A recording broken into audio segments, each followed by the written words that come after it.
When the British left the Indian subcontinent in 1947, they did not leave behind a clean slate. Instead, they left a deeply fragmented map full of patches, scars, and unresolved contradictions. These artificial divisions, drawn hurriedly and carelessly, continue to shape political tensions, social conflicts, and human suffering in South Asia even today.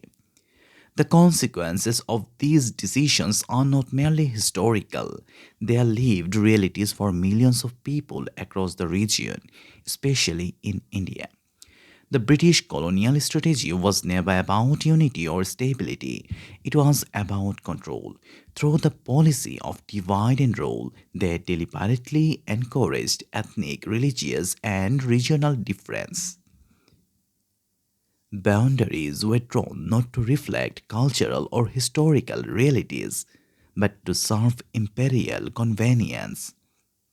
The Ratcliffe Line, drawn in just a few weeks by a man who had never been to India before, is perhaps the most tragic example of this recklessness. The result was one of the largest and bloodiest migrations in human history, leaving behind trauma that still haunts generations.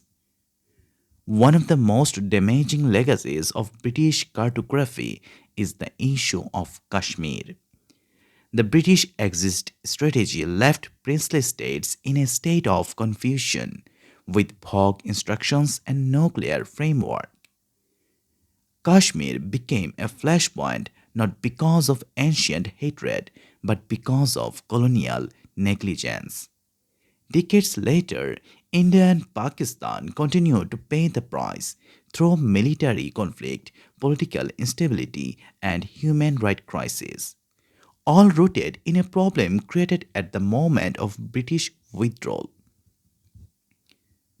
Similarly, the northeast of India remains geographically and psychologically isolated due to colonial border making.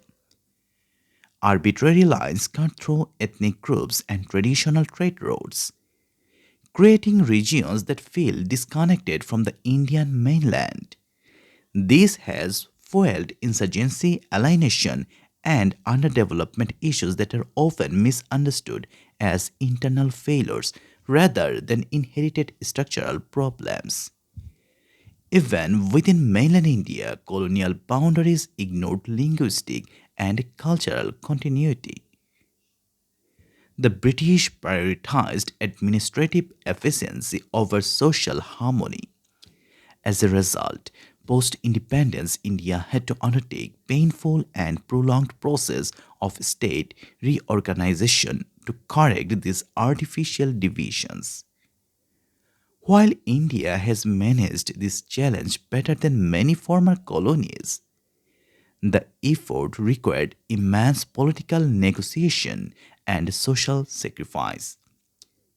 It is important to understand that these problems are not evidence of South Asia's inability to govern itself.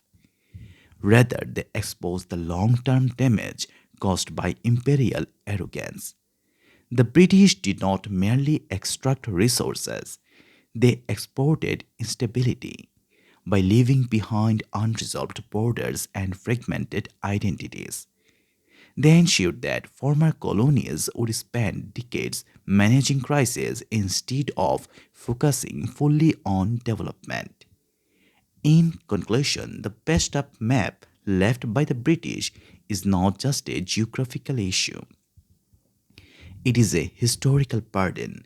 The conflicts, mistrust, and regional tensions we witness today are reminders that colonialism does not even with the colonizers' lives.